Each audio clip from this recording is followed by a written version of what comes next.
আমি, আমার নেতা জনাব তারেক রহমান, দুজনেই আমরা নির্বাসিত ছিলাম। আল্লাহর কি মহিমা, যদি আমরা নির্বাসিত না থাকতাম হয়তো এই জুলাইয়ের মতো একটা অভ্যুত্থান সফলভাবে সমাপ্ত করা সম্ভব হতো না।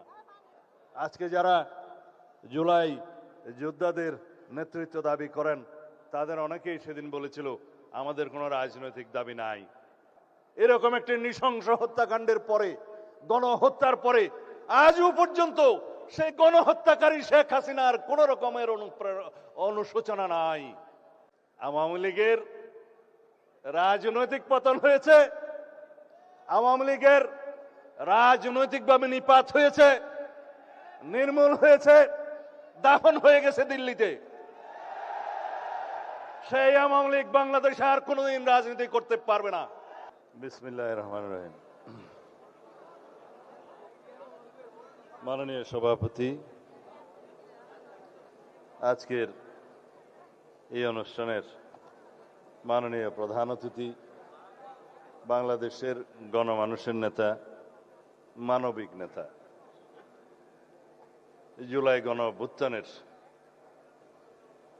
যে পথ নির্দেশক, আমাদেরকে যিনি নির্দেশনা দিয়েছেন, সাহস জুগিয়েছেন, অনুপ্রেরণা দিয়েছেন এবং এই জুলাই গণ অভ্যুত্থানকে সফলতার দিকে নিয়ে গেছেন জনাব তারেক রহমান। উপস্থিত মন্ত্রিসভার সদস্যবৃন্দ এবং আজকে যারা উপস্থিত হয়েছেন, যাদের বক্তব্য আমরা শুনতে এসেছি, জুলাইয়ের শহীদদের পিতা মাতা, ভাই বোন, আত্মীয় স্বজন, যারা আহত জুলাই যোদ্ধা, সুধীবৃন্দ, ভাই ও বোনেরা, সাংবাদিক বন্ধুগণ, সালামু আলাইকুম রহমতুল্লাহ। বক্তব্য আমি দেওয়ার কথা না, এখানে এই জাতীয় অনুষ্ঠানে কয়েকবার এসেছি। মাননীয় প্রধানমন্ত্রী একবার বিদেশ থেকে সংযুক্ত ছিলেন গুম খুনের উপরে যে বার্ষিক একটা অনুষ্ঠান হয় আন্তর্জাতিক গুম বিরোধী দিবস, সেই দিবসেও নিজেও গুমের শিকার হিসাবে সেদিন খুবই আপ্লুত থাকি, আবেগে দুঃখ ভারাক্রান্ত থাকি। যারা গুম হয়েছেন কেউ কেউ ফিরে এসছেন, সেখানে বক্তব্য শোনা যায় তাদের। যারা আসেননি তাদের স্বজনদের বক্তব্য না শুনতে পারা যায়, না দেখতে পারা যায়।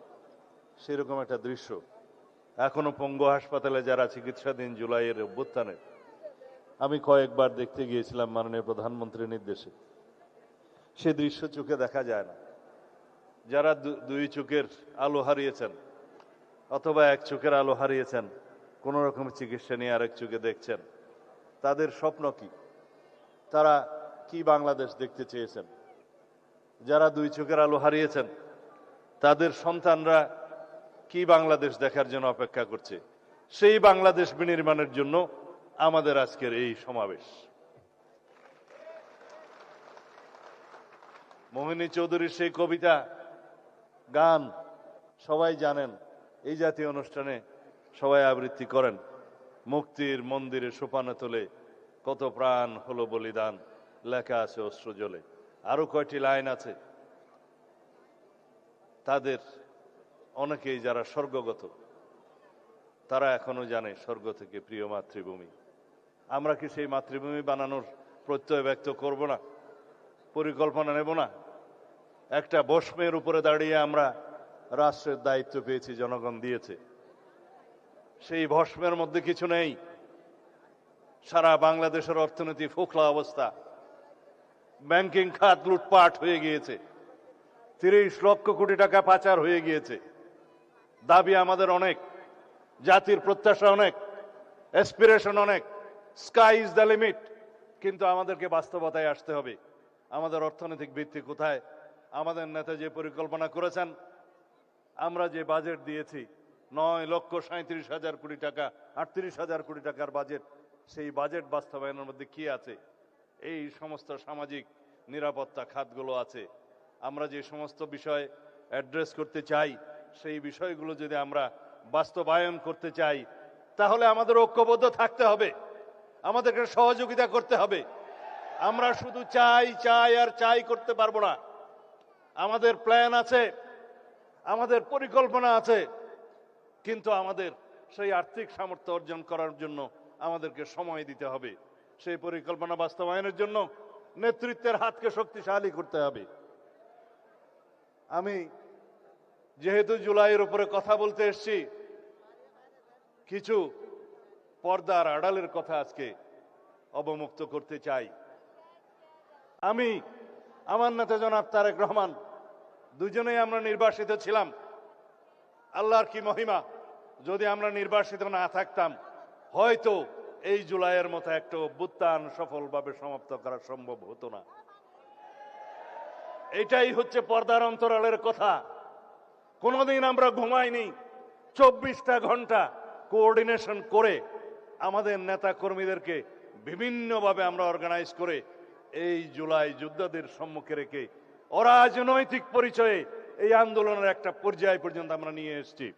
3 তারিখ 4 তারিখে আমরা যখন নৈতিক সমর্থন প্রদান করি, তারপরের থেকে বিশ্ববিদ্যালয়ের শিক্ষকদের একটা আন্দোলন ছিল, সেখানে সমর্থন দিয়ে তারপরের থেকে যেদিন আমরা 16ই জুলাই পর্যন্ত পৌঁছালাম, সেদিন আমার নেতা বলেছেন, দফা 1 দাবি 1, স্বৈরাচারের পদত্যাগ, অন্য কোনোভাবে এই সমস্যার সমাধান হবে না।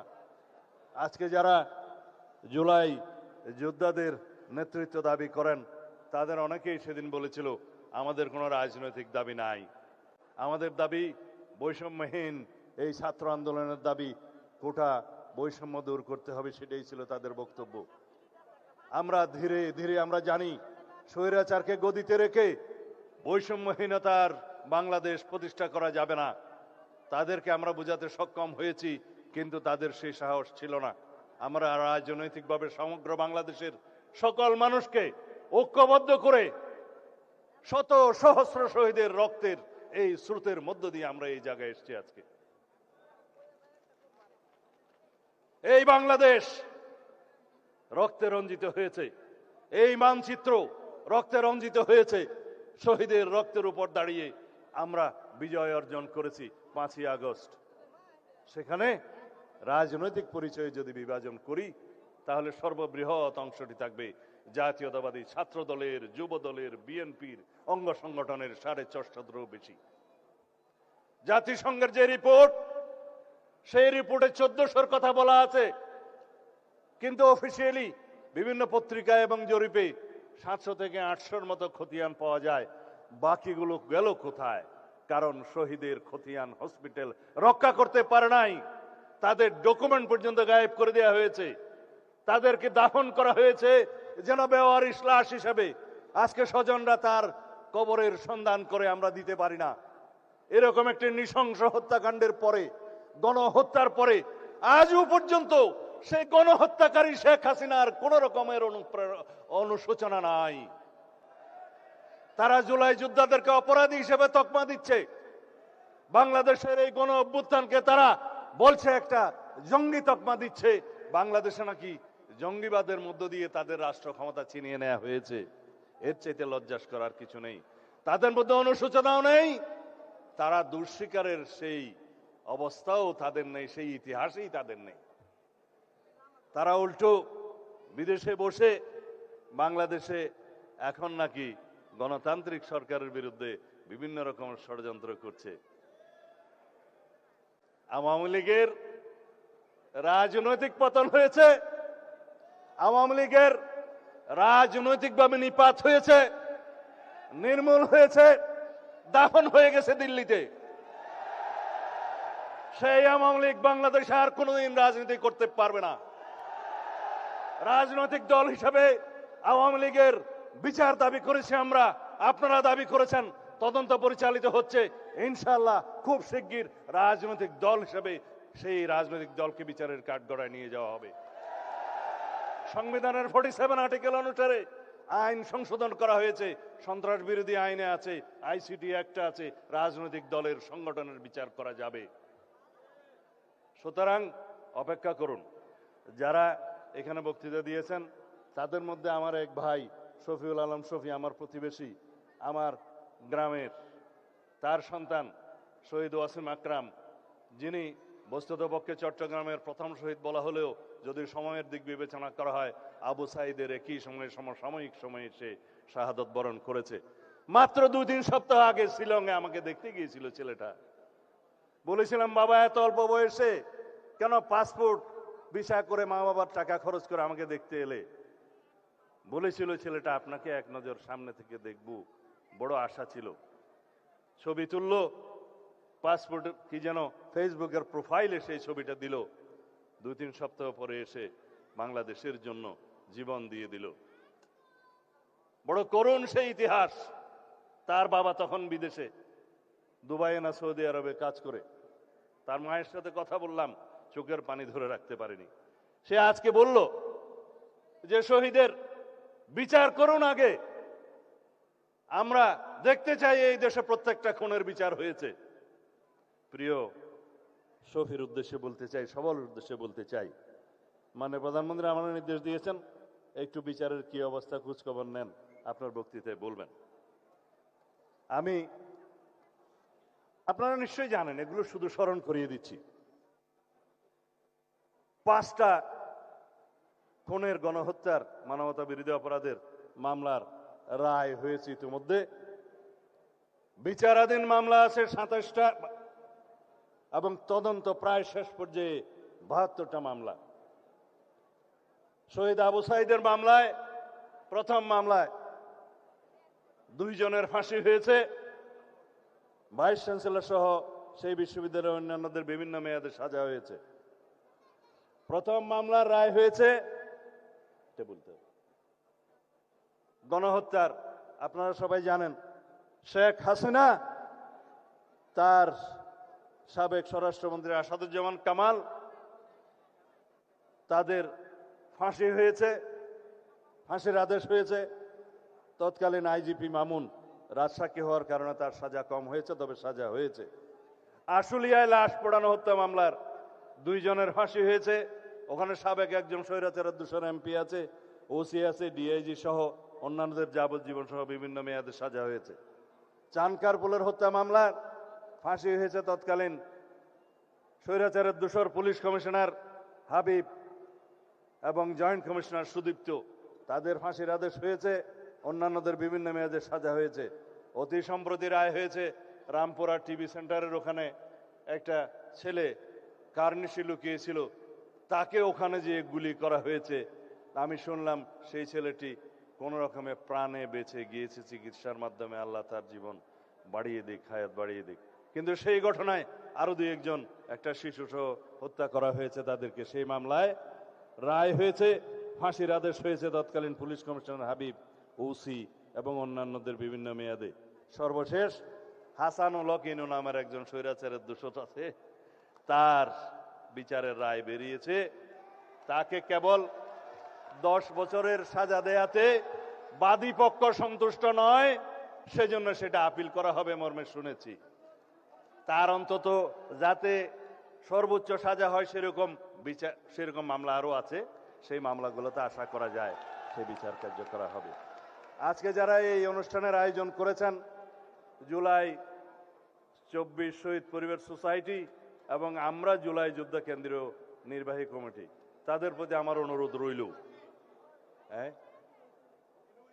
আয়োজকদের, তাদের প্রতি আমার অনুরোধ রইল, এই জুলাইয়ের চেতনা নিয়ে যেন আমরা কেউ ব্যবসা না করি।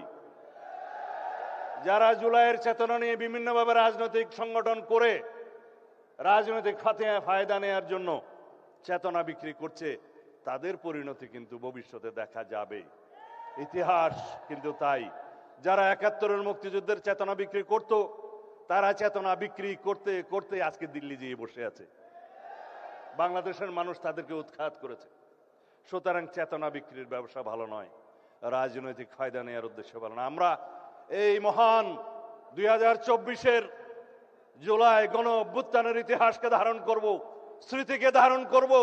অনাগত কালে ভবিষ্যতে আমাদের প্রজন্মরা যেন দেখে স্বৈরাচার ফ্যাসিবাদের পতন কিভাবে হয়েছিল, বেশিবাদী স্বৈরাচারী আচরণ যেন ভবিষ্যতের কোন সরকার না করে। খোদা হাফেজ।